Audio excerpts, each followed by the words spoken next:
આજે અમે અથાણું બનાવવા રાજાપુરી કેરી લાવ્યા છીએ. તો આ અમે ખાટી કેરીનું બનાવશું. તો આને માર્કેટમાંથી લઈ આવ્યા, ત્યાં કપાવી અને ઘરે સરસ ચોખ્ખા પાણીમાં ધોઈ લીધી.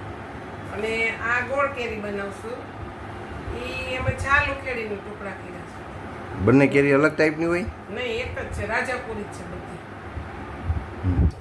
આ ગોળ કેરી બનાવશું, એની છાલ ઉખેડીને કટકા કરેલા. અને આ ચૂંદો બનાવશું, એ રાજાપુરી બહાર જ કમણાવી છે માર્કેટમાં. આનો ચૂંદો બનાવશું. હવે આને છે ને પેલા હળદર મીઠું નાખશું આપણે.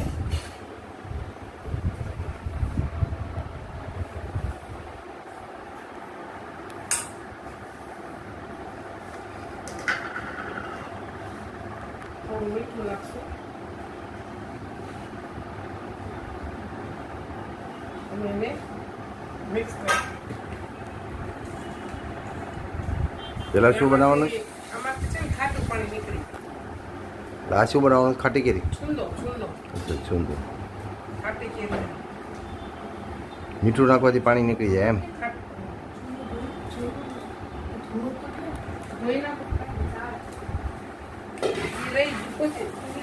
એક કિલો કેરી છે ચૂંદાની, એનું ખમણ કરાવી અને આમાં છે ને હળદર મીઠા પાણીમાં રાખી થોડી વાર ને પાણી કાઢી અને આમાં 1 કિલો સાકર નાખી. 1 કિલો કેરીના ખમણમાં 1 કિલો સાકર નાખી અને આવી રીતના મિક્સ કરી દેવાનું. 1 કિલોમાં 1 કિલો વધી નહીં જાય? સાકર વધી નહીં જાય? નહીં, સાકર ને ઓગળે ને ત્યાં સુધી હલાવવાનું, પછી જ આને તડકે મૂકવાનું અને કપડું બાંધી અને તડકે મૂકી દેવાનું. રોજ સવાર સાંજ હલાવવાનું છે. અઠવાડિયામાં થઈ છે. મતલબ કુદરતી સુકાવાનું? હા, તડકાનું. તડકા છાયાનું ચૂંદો કહેવાનું. ગેસ ઉપર કરેલો ન હોય. આ તો નૈસર્ગિક આઈટમ થઈ ગઈ, નેચરલ. વાહ.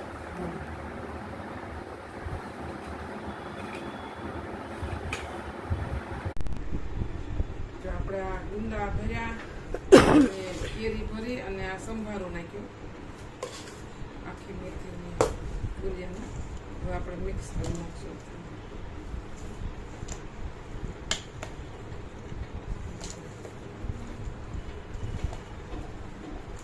ગુંદા કેરી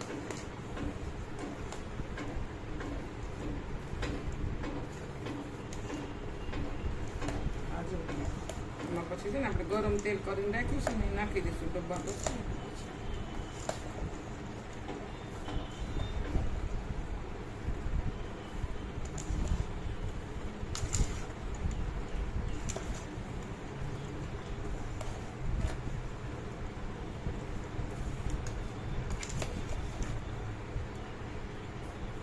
સરસ મિક્સ થઈ ગયું છે.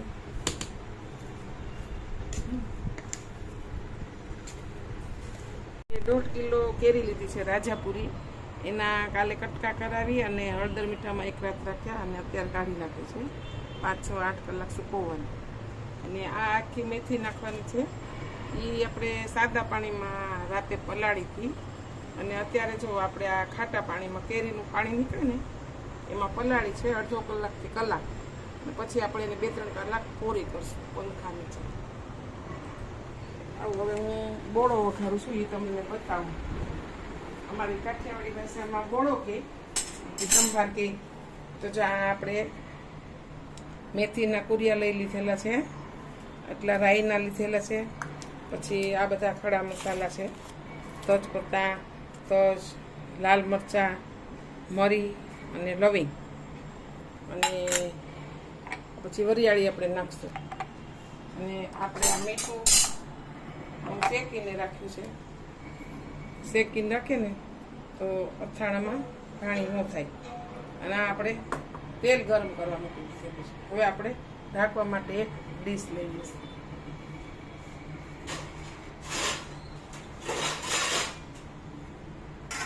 આ બધા આપણે ગોઠવી દઈશું.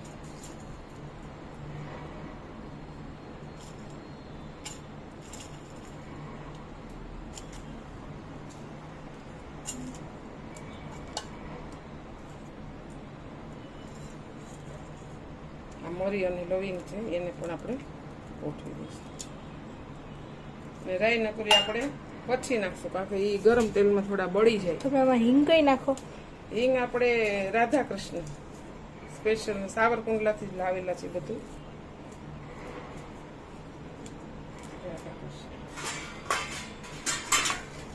હવે આપણે તેલ ગરમ થયું છે ને એ જોવાની ટ્રીક તમને બતાવું. જો આપણે પૂરિયા નાખશું ને તો સીધા નાખ્યા ભેગા ઉપર આવશે.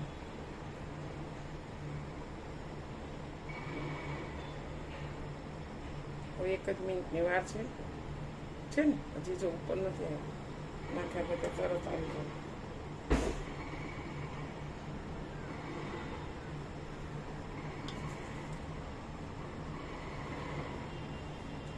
થોડું આપણે એકદમ ખાસ કરીએ જો ઉપર આવવા મળે.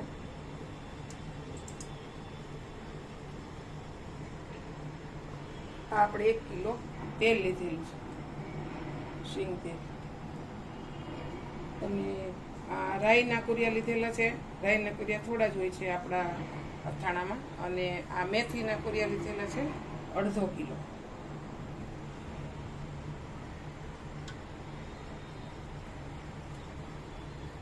બસ હવે ફૂલ તૈયારી જ છે આવવાની.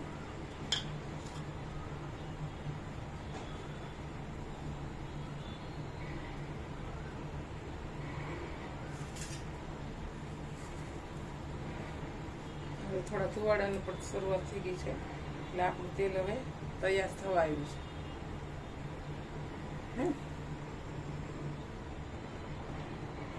આપણે એમાંથી ચમચો લઈ લઈશું.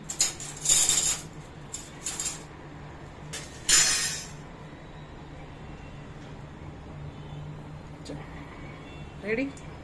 જો હવે આપણું તેલ એકદમ રેડી થઈ ગયેલું છે. હવે આપણે સુગંધ પણ આવવા લાગી છે. હવે આપણે ગેસ બંધ કરી દઈશું અને હવે થોડા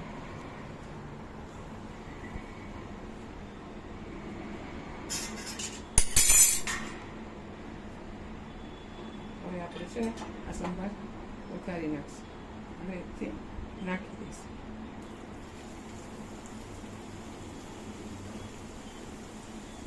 પછી આને ઢાંકી દઈશું.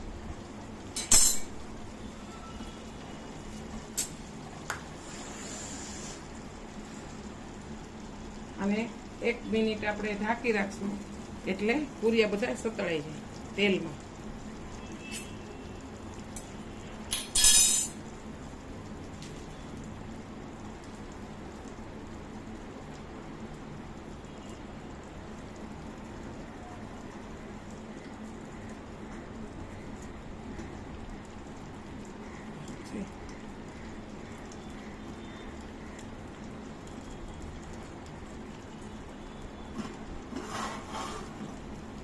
હવે આપણે રાઈના કુરિયા જલ્દી સતળાઈ જશે. પ્લેટ કોરી કરી નાખશું. રાખી મીડિયમ પાછું ઢાંકી દઈશું. તો પાણી પડે ને તો ઓગળી જાય.